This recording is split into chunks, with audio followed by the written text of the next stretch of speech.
আপনি কি কোনো বিজ্ঞাপন দেখে এই বাড়িতে এসেছেন? হ্যাঁ কি না এইটুকু বলুন না প্লিজ প্লিজ।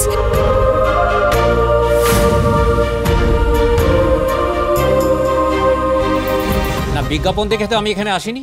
আমি একজন ফটোগ্রাফার, যে সকালে এখানে ছবি তুলছিল এই অনুষ্ঠানে, তার এবেলাও আসার কথা ছিল, কিন্তু ওর শরীরটা খারাপ হয়ে গিয়েছে, তাই আমাকে পাঠিয়েছে।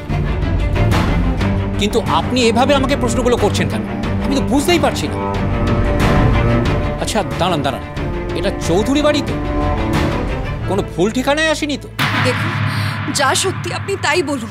আপনার কোনো ভয় নেই এখানে, আপনার কেউ কোনো ক্ষতি করতে পারবে না, আমি আপনাকে বলছি। আপনি শুধু আমাকে সত্যিটা বলুন। আপনি কি সত্যি জানতে চাইছেন বলুন তো? আজকে খবরের কাগজে একটা বিজ্ঞাপন আছে, সেই বিজ্ঞাপন দিয়েছে আলাপি, আর ওনার নামও ওই বিজ্ঞাপনের মধ্যে ছিল। আপনি কি সেই বিজ্ঞাপন দেখেই এসেছেন?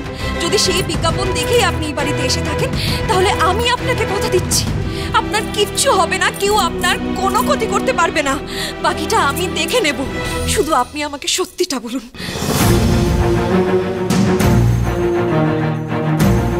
কি হলো? ও কি জিজ্ঞাসা করছে? আপনি বলুন না, উত্তরটা দিন। কি বলবো বলুন তো? এইসব শুনে তো আমি বাকি হারা হয়ে গিয়েছি। এরকম জানলে আমি এ বাড়িতে আসতামই না। মা, মা কোথায় গেল? আরে ওই তো। মা, একটু এদিকে এসো।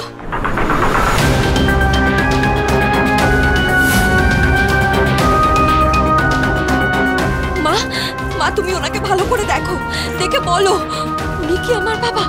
উনি কি সেই মানুষটা? মা ওনাকে ভালো করে দেখে বলো।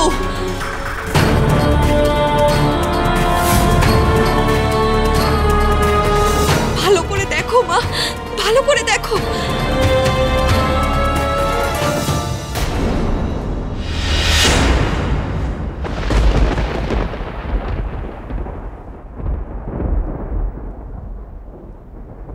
আর আর ভালো করে দেখার কি আছে রে চিনি?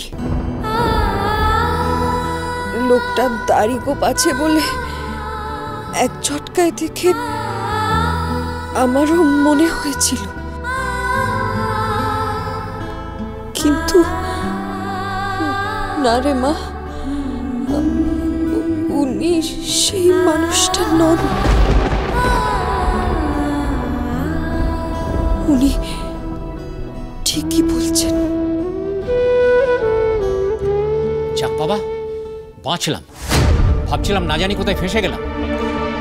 না না, আপনি খারাপ কিছু ভাববেন না, আমাদের একটু ভুল হয়ে গেছে। আচ্ছা ঠিক আছে, আপনি যান, আপনি নিজের কাজ করুন।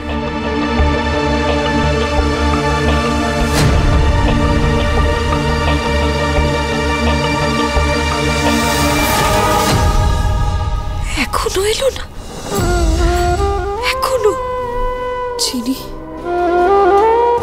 তোর বাবা কি তবে আসবে না?